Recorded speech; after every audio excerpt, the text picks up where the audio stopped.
Welcome to a new episode of Luxury with Natalia. Join me today as I'm joined by Eleonora Pitasso, the Italian with the Austrian pinch, sales broker and shipyard relationship coordinator at Burgess, where she's been since 2015. In today's interview, we find out what it takes to be a successful yacht sales broker, how selling a yacht has changed or not during the pandemic, what rocks Eleonora's boat when it comes to the job she does, and to end on a positive, her very own words of wisdom. Are you ready? Let's go! Live from Monaco. Yes, Monaco is still operational. Eleonora from Burgess. How are you today? Hi, Natalia. Hi from Burgess, Monaco. Well, as you can imagine, our offices at the moment are respecting the lockdown measures, so we are open, however, with a limited capacity. As you can see, I'm in a large conference room and I'm on my own. So yes, we cannot really welcome a lot of public, but we can definitely come here for work. Yes, at least once per week, and if we can fit in the other days capacity, then we'll welcome the other days as well. So we are fully operational. Every department works then from office, from home, but we are riding the wave, as we were saying. So it's been a good summer actually. We are quite happy about how the market reacted. However, we perfectly understand that this industry lives on travel, clients traveling, owners traveling, and of course, we had an amazing support by the technology during the first lockdown. So thanks to the virtual tours, high-res pictures, videos, live streaming from our boats with the captain, that just helped a lot to keep the client's interest. And of course, as soon as the border restriction soothed, then we finally had real visits in person, and business came up again. So we have to say that it was, of course, a good summer considering all the current restrictions.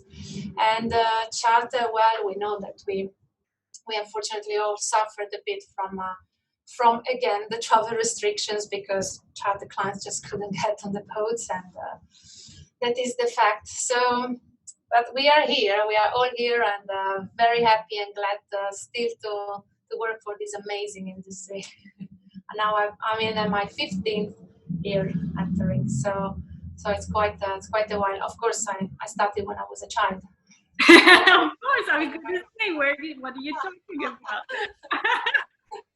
Eleonora, you're such an inspiration. I mean, you've been in this industry 15 years, and in fact, there's some comparisons with how I got into the south of France and yachting. Is that we were both meant to be heading into the European Parliament, studying European Union studies or along those lines. I keep the blue. You see, the European blue, the Burgess blue, all goes always in blue. So I still kept the color. Exactly. And we ended up in that, and actually I'm very happy to have ended here. Actually, it's really a beautiful adventure, what I'm saying. So. Absolutely, and I'm sure you've seen a lot of change in those 15 years. I mean, also considering you're a woman in yachting, and I know this has been quite a topic in a lot of conversations and online platforms, women in yachting, it's become a bit of a trend word. What do you think about all that? Sure.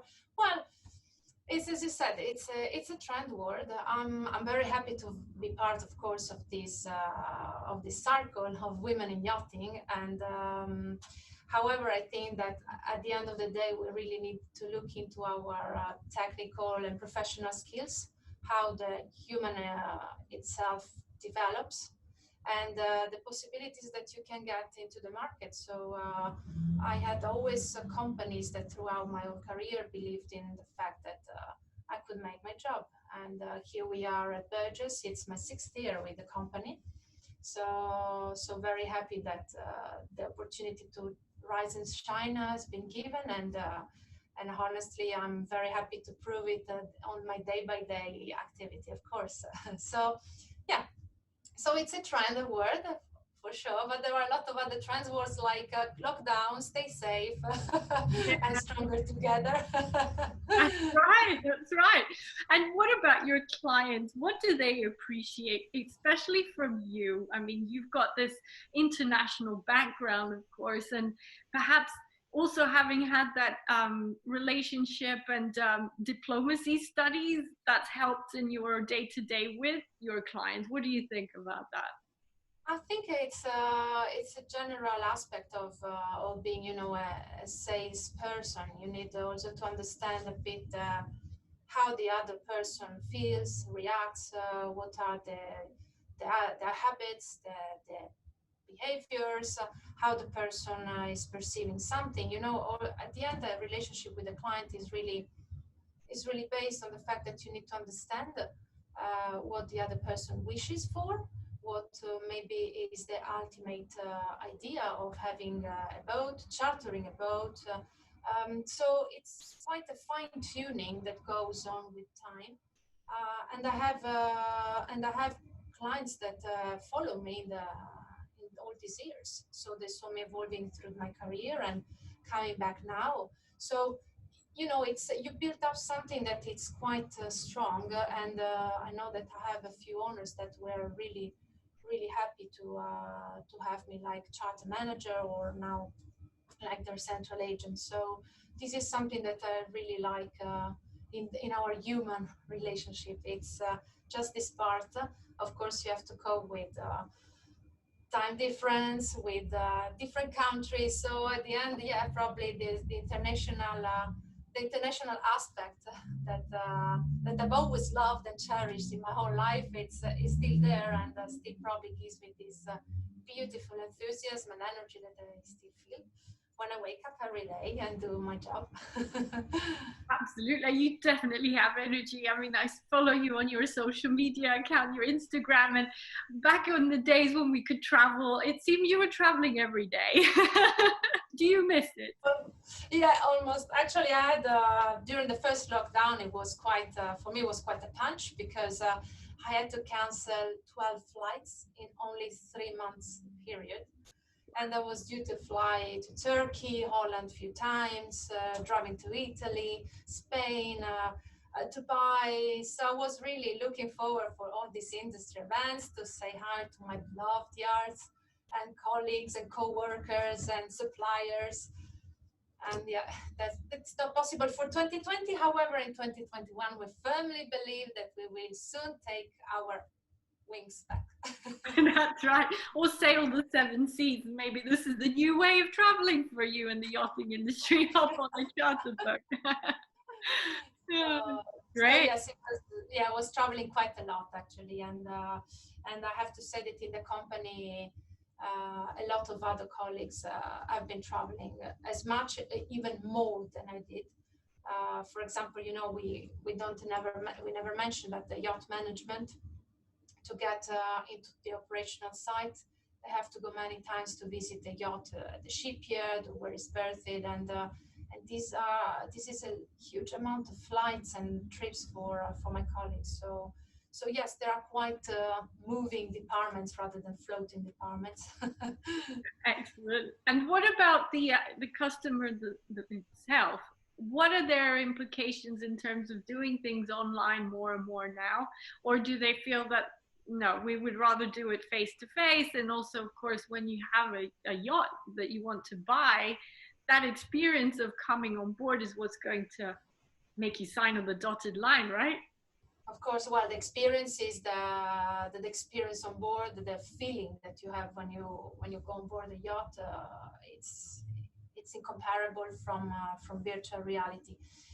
In this sense, is much easier selling a new build, because of course this goes with a concept of imaging the boat, of sketching the boat with the designer, working together with the yard. So it's creating an idea and turning the idea into reality. So in this case, yeah, I mean, this hasn't really affected the idea of our clients during lockdown. We still are discussing a lot of new build projects, so that's still the same. However, on the basis of a second-hand, pre-owned market, yes, that there were a lot of owners that jumped immediately on our innovations in this virtual tour, 360 degrees, because they felt that it was the only efficient way to communicate with the exterior world. And so, yeah, I didn't have any experience with an owner that was skeptical about doing that. They were quite cooperative, and actually we had a lot of support during all lockdown, both from the charter side and both from the and sales side, of course. We have quite a lot of yachts in the fleet, and we needed to make sure that there was still an audience out with prospects that could eventually come on board as soon as the travel restriction ended and signed a contract, which was mostly the case. So yeah, definitely we had a lot of cooperation with our owners. So thanks God. It's good, that's good. And you're lucky because you get to wear two hats. You have the sales hat and you also have a great relationship with shipyards, and that's part of your job. So you get the insights before anybody else does in the market. How does that go and work, and what can you say about what's coming up, or if anything, with Burgess? Well, with Burgess, there are always a lot of things coming up. Actually, yeah, my role was a bit a new way to do things, because it's not only the data listing, as I've explained to the shipyard at the beginning. It was really like to be the reference in terms of new build and under construction to my whole team. Means that finally the shipyard has one contact where they know that they can pass on some information, and they will be well uniform and dispatched among the team. So of course that was there were some shipyards that took a little time to understand the real shade of my role, and some others that understood immediately actually. And of course it's been very effective with the semi-production yards, for example, that have a lot of hot deals and under construction units that they need to give a good update and say there's something nice outside. So of course then you consolidate the relationship, and that comes quite easy. You pick up the phone, you have a shipyard that knows that you are calling, and they know why you're calling. So saves a huge amount of time also to my colleagues, that they can dedicate themselves more after to focus on selling boats more efficiently, and knowing that they have the preliminary and good information at their hand on a live basis. So yes, it took quite a few months to balance all this, because it was a brave new world. However, it was for me, it was very beautiful. I could see the shipyards again with a commercial role, so I was really, really happy. I entered first into the yards like a supplier, most of them. So I had completely another perception, another experience. The people also that I knew more the technical side rather than the sales side. So at this point, after all these years, allowed me to get in touch with the shipyard at 360 degrees. So I know most of the key players of the yards worldwide, and this is something amazing. I mean, it's something that I really cherish every time I pick up the phone and say, there we go, but it requires time, patience, experience, dedication. So it's something that this for sure I recommend for all those that would love to jump into the industry. Sounds good, thank you. And so in that respect, you don't need a Monaco yacht show or any event like that, because you're in there anyhow, right? Even virtually, I can hold webinars now with the shipyards, of course, and for my colleagues. So yes, I keep still coordinating this in a virtual world. However, we all wish that this will ease up with the next year, and we will see more people in person. It really probably we all miss that, because at the end, it's like going on board a yacht by real. I mean, I had the first open day of the season in the beginning of August. It was the first yachting event. And I was feeling like a kid the first day at school. I was like, oh my God, open day. I was so happy just to be on a boat, on the aft deck of a boat, welcoming the brokers visiting, and just holding the event was beautiful. Actually, we had also a nice get together with the cluster yachting Monaco at the beginning of October. So it was just a one day off, but there were a lot of boats in the yacht club marina. There were 24 or 28 units. I think it was full, and the major brokerage houses were their partners. So there you could finally see back some people from the industry, from the services, and just having a nice chat in person, with the masks, of course, always in person. It changes everything. Yeah. No, that's good. And I suppose the next question I'd like to go on to and maybe finalize this conversation is, what has Burgess, or you specifically, what have you done to make the customer experience more interesting or engaging in this new era that we live in? Well, it's probably reiterate the reply. However, it's really encouraging the use of all these technologies, because at the end of the day, we always had them quite at hand, and we didn't really make a proper use of them. And now that we found ourselves locked into a few square meters without the office life, without our travels, then we thought, hey, actually, technology has helped us already quite a lot for a few years, and just implementing that was probably the key to say, hey, we are in a 2020, and we implement technologies, how they should be used, and also how to improve the quality of the work. Because I make an example, with a virtual tour, you can make a visit of a few yachts. So that will require maybe 2 to 3 days trip outside with the client just to step on board a yacht. And sometimes you have the client that has the feeling and says, I really don't like the boat, doesn't almost barely steps on board. So this is a lot of time taken away from your job. And in this case, the clients are more attentive. They really look more into details before saying, actually, I would love to visit that yacht. So it's more efficient, and if used in that way, it improves a lot the customer experience. Also because the level also of design of technologies is excellent at the moment. So if we use it well, definitely it gives us a hand. That's good, and I hope you'll tune in. And later this week, we will have another conference online coming straight from Italy. Yare! It's another good one, actually. It's gonna be busy. I think that the operational part is looking forward also to gather together. Well, normally that would be the time of METS. That is another enormous time of the year, because METS was counting 1,500 exhibitors. So you could really find from the screw to the radome of a yacht. You could be the boat in that building. Also, Yara probably is waiting for some nice chat and discussion for a better get together. Absolutely, and thank you for all your insights. And if you have one piece of advice for anyone who's interested in getting into yachting from your point of view, what might that be? Well, it also depends on what you would like to do in yachting, because I will speak about just the commercial part probably. I think, yes, that at the end you need really to show yourself out to the world.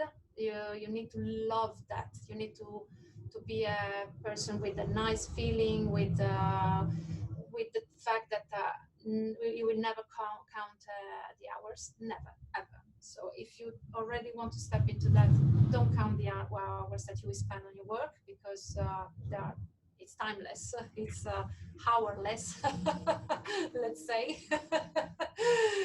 But the reward that you have in the years, in time, it's exceptional, and that helps you to evolve, because you need to really be a sponge, just to learn, to learn on the ground, to learn from the literature of the industry, to learn how your colleagues also deal. And by observing and putting that together, then will make you helping in building up a real proper business profile and role in what you wish. Wonderful. Thank you for all this information. And I do miss Burgess stand, and also did an interview last year with Burgess. So here we are in the virtual world, but it's really nice to be connected. And I'm hoping 2021 allows us to be more personal and more in touch and back to the old shows that we're loving and used to, right? Absolutely, Natalia. Thank you very much also for giving me this opportunity today. Thank you, and see you very soon. Thanks everyone for watching. This was another episode with Luxury with Natalia, and more episodes coming soon after the YARI event, of course. Take care, everyone. Bye.